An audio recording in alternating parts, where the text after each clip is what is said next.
Hello there, Aquarius. Welcome to your weekly reading. All right, so once again, first five cards deals with love, and the second five cards deals with the overall energy, okay? I have a few messages that I'm going to relay to you before we go into this reading.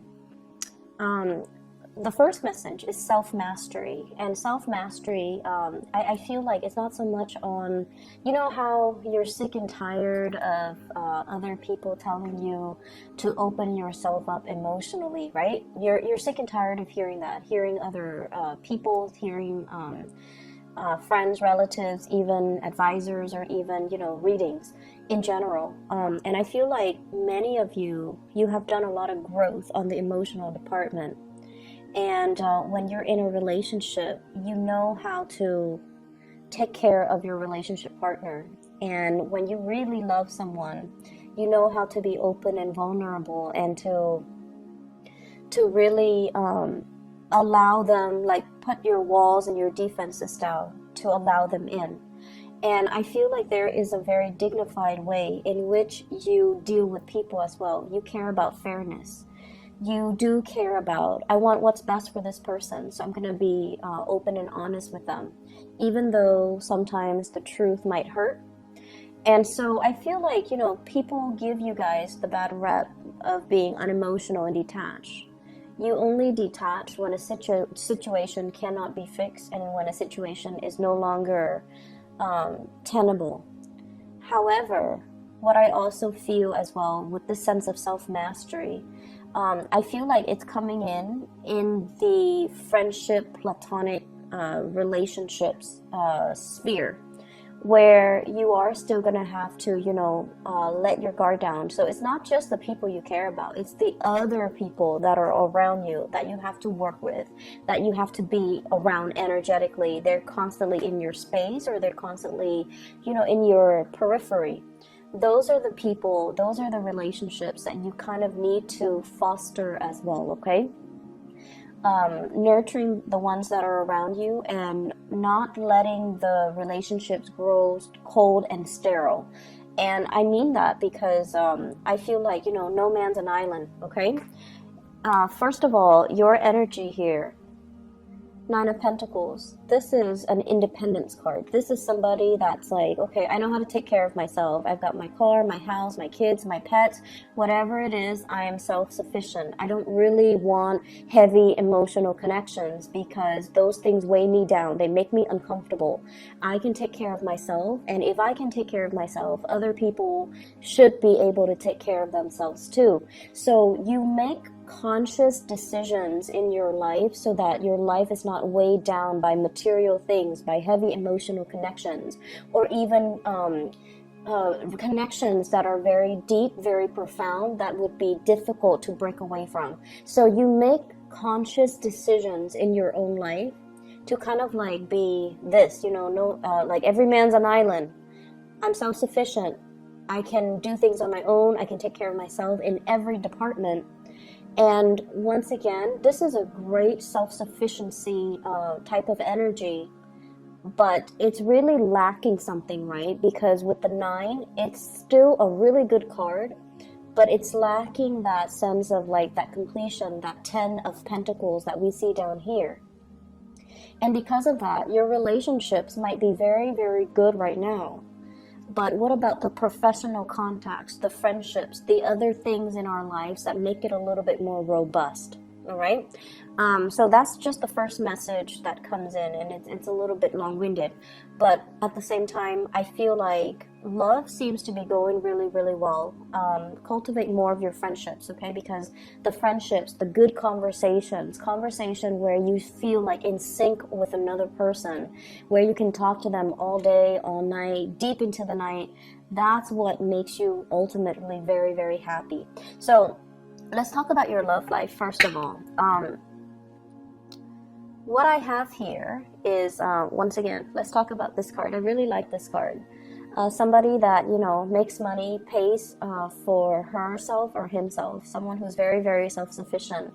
You might be seen as somebody who's very different in wherever you're living.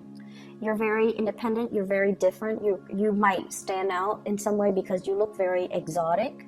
you look different from the people that are around you. And I feel like, you know, somebody might have gotten a tan, might have gotten their hair done, might have gotten, you know, like a new wardrobe, or somebody that at this point looks really good, smells nice, and, you know, just does their own thing. So because you exhibit this energy where it's like, you know, I'm fine, I'm really happy, I like the single hood, and I like, you know, the bachelorhood, because of this energy draws in a lot of suitors, right? Because when you don't go around looking, that's when people swarm to you. That's just the law of attraction. When you are self-sufficient and when you're stable financially and really, really happy, you vibrate at a different frequency. You have a lot of success coming in, a lot of happiness, a lot of suitors, a lot of visibility as well in your environment. And as a result of that, a lot of people are coming to you. They know you're single, and they know that, you know, regardless of if the Aquarius person is looking or not, I'm going to tell them how I feel, okay? The person that you're dealing with might be this person right here. We have here the King of Swords, and the King of Swords is an air sign, an Aquarius, a Gemini, or a Libra. I also feel as well very strong earth energy. Taurus, Virgo, Capricorn, they might be air and earth. And then I'm also feeling like this is a person that is incredibly, incredibly smart, because you have to be a smarty pants in order to capture the attention of an Aquarius. Aquarius do not like dummies, okay? Aquarius people are very drawn to people who are articulate, who are witty, who are fast with like a comeback, who can be quirky and weird and whatever, but ultimately Aquarius people are very drawn to people who are like this, like very intelligent. They don't have to be soft and cuddly and emotional. If anything, that's a little bit of a turnoff for Aquarius, but they just need to know what they're talking about. They need to be an expert in their field. They need to respond in a very concise manner. They cannot be long-winded, and they have to be a problem solver for the Aquarius. So Aquarius people, you've got somebody in your midst that you're really attracted to, and I feel like this is somebody who solves problems for other people. They troubleshoot really well. They're very articulate. They're very smart. They may have multiple degrees under their belt. Not like a warm, cuddly type of a person. They can be a little bit prickly. And they overall, they have, I keep seeing multiple degrees. And you know, degrees don't really mean anything, but I feel like you're drawn to people who are very well-rounded, who knows a lot of things about a lot of things, okay? So Aquarius, Gemini, Libra, that's the energy that you're is around you, somebody that you're thinking about, somebody that is really on your radar. This person, what are they dealing with? Insecurity. You're like this. You're self-sufficient. You don't really need anybody. You don't really need them for anything. And so they're the traditional, you know, gender roles. So if you're a female dating a male, they want to be helpful. They want to solve your problems. They want to take care of you. But they don't feel like I mentioned before, you don't fit into those stereotypical, you know, gender roles.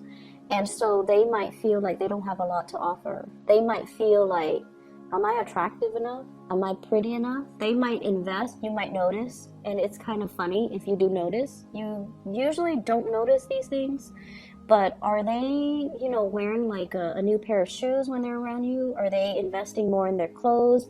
Are they using more perfume, cologne? Are they trying to put in that extra effort to make you, to make themselves more attractive? So if you answer yes to all of these things, they're definitely trying to impress you because they feel a little bit insecure. So, you know, pay attention to the person that you're dealing with. Pay attention to areas about themselves that they might, you know, joke about, but they're not really joking. So they might say like, I wish I had more money, or I wish I had more education, or I wish I had, you know, I looked better, or I wish I looked a certain way, because those are the insecurities that they're revealing to you. So in the process of communicating with that person about their insecurities, be sure to not, you know, throw add fuel to the fire. So, you know, be a little bit more gentle, I guess, when you're dealing with them, okay? And I feel like you're dealing with someone who's deeply insecure about the way that they look. They don't know if they look good enough because they see you like this. And if they're the Empress in the reverse, it's almost like I don't really live up to them. I'm not on equal footing or equal pedestal with this person. So you've got a relationship partner that is very, very insecure about their physique, about their appearance, and about, you know, whether or not they are your equal match physically. I feel like they are your ideal match intellectually. They're really smart, but they don't feel I keep seeing this Taurian energy because, you know, Taurus are very practical, and they're more like in the here and now, and they take care of their appearance. And appearance matters a lot to them, the way they dress, the way they look. So I feel like they might have Taurus, a lot of Taurus placement, and they might not feel like they measure up to you appearance-wise. So, for example, if you're going on a date and the two of you, you know, holding hands, they feel insecure because they're like, everyone is looking at the Aquarius and wanting to, you know, hit on the Aquarius person, and no one's looking at me. It's sort of like that. I see this sense of competition even between you and the relationship partner. But either way, I feel like the energy for this week in terms of love, be a little bit softer when you're dealing with your relationship partner, and don't joke too much about their insecurities because they might take it to heart. They might make a very snappy comeback, but deep down, you know, these are insecurities that we should honor and respect our partner and not bring out into the light, okay? A lot of you might be focusing on dating as well. You know, Nine of Pentacles, singles, and then the Eight of Pentacles. This is a card about, you know, going through your options, looking at your options. So online dating, or even, you know, I'm seeing a lot of match, like online dating, looking at all the profiles, looking at everybody that's around you, looking at text messages or communication coming through between you and the people that want to be around you, and then a lot of opportunities for you to go out and to really enjoy, you know, your free time. I'm also seeing as well workplace, like romances, okay? And honestly, I feel like there might be coworkers, there might be a lot of people in your professional environment who are headed in the same direction as you. So you guys are like on the same career track. You guys are inspiring to each other. They trust the work that you do. They trust you as a coworker. Therefore, they want to transmute that energy and to create more of a. It's almost like getting past the friend zone, getting past the co-worker platonic vibe, so that they can, you know, make a move on you. So I feel like there's a lot of contemplation, and the person that you're dealing with, they're strategic. They don't want to make a false move. And because you're so detached, it's hard for them to know where you're coming from.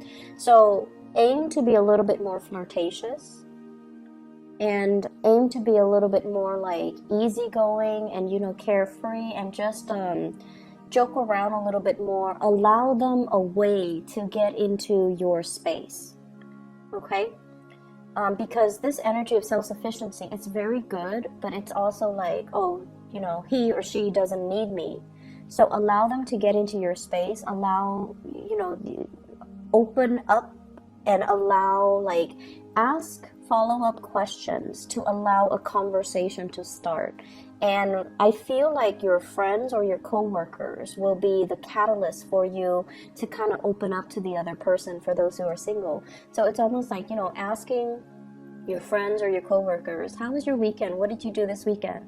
And then your crush comes by, and, you know, and then ask your crush, how are you? Like, haven't seen you in a while. What did you do this weekend?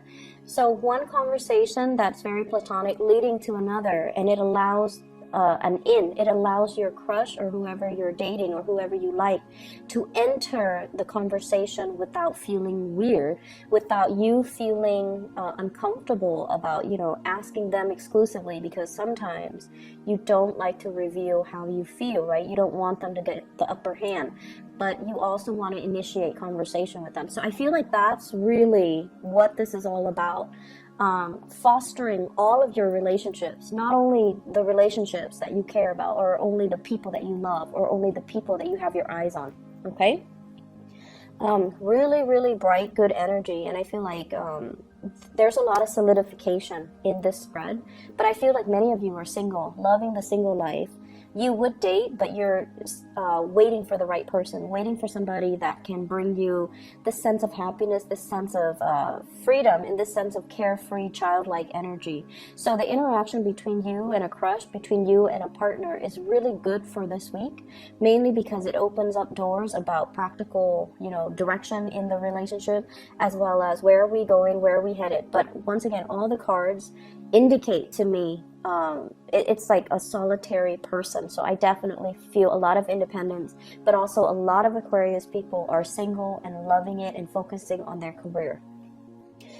In the other departments of your life, there is going to be as well news, communications, and things like that about family. Okay, so the 10 of Pentacles in the reverse. So we're going from this 9 here where you are very self-sufficient, and then the 10 of Pentacles in the reverse where family and people that you love, they're going through issues, possibly financial issues. And I definitely feel here we have an earth sign, Taurus, Virgo, Capricorn, and a water sign, not Sagittarius, Scorpio, Cancers, Pisces. And I feel as if for those of you, if you have any, I don't see you having financial difficulties, but I also feel like discussions coming through from these two people about how do we take care of our joint finances, how do we take care of mom and dad. If you are partner to these people as well, it's almost like buying new property, looking at a move, looking at as well at taking care of elderly parents, because the 10 of Pentacles is a generational wealth. When it's in the reverse, generational wealth might not be there. So mom and dad might not have the resources at their disposal, so they're relying on, you know, the children to take care of them. So I feel like there's heavy discussions here about, you know, you wanting to move away, you wanting to get a new start for yourself, but at the same time there might be family issues that's really preventing you from doing that, or concerns about the family unit, concerns about location, concerns about resources that's really preventing this move. And you might have shouldered the responsibilities on your own. You might have been racked with worries over this, but there are either other siblings that are coming in to ease the situation, or there are siblings or other people that you can call upon to alleviate this situation, or they can come in with their own strategies and a helping hand in this situation. So there is a lot of immense support for you financially and emotionally coming in from the family front. Okay, the friendships as well. I feel like there are opportunities for you to reconnect with old friends. There are also opportunities for you, relatives, friends, people might come in with, you know, investment opportunities, or somebody is getting a new job. I just got that here with this King of Pentacles. Somebody's getting a new job, somebody is getting like the dream job, and they're sharing this information with you, so you might be at a distance with each other. I also feel for some of you, there is a situation here where you're trying to break free from possibly a work environment. And with the 10 of Pentacles, you're still waiting on the offer. You're still waiting to finalize the contract. What are the numbers? How long am I contractually obligated to work for you? And things like that are coming in. But I feel like it's going to have a very, very fruitful resolution, and you're going to get the financial payout that you're hoping for. Okay? So lots of good things in all different areas of your life. So I feel like it's going to be a very dynamic week, and it's not going to be stressful like last week. Okay, there's a lot of good communication coming through, a lot of support coming through from upright people, which is really nice to see. Okay, so I hope the reading is helpful for you guys. Take care. Okay, and I'll talk to you soon. Bye bye.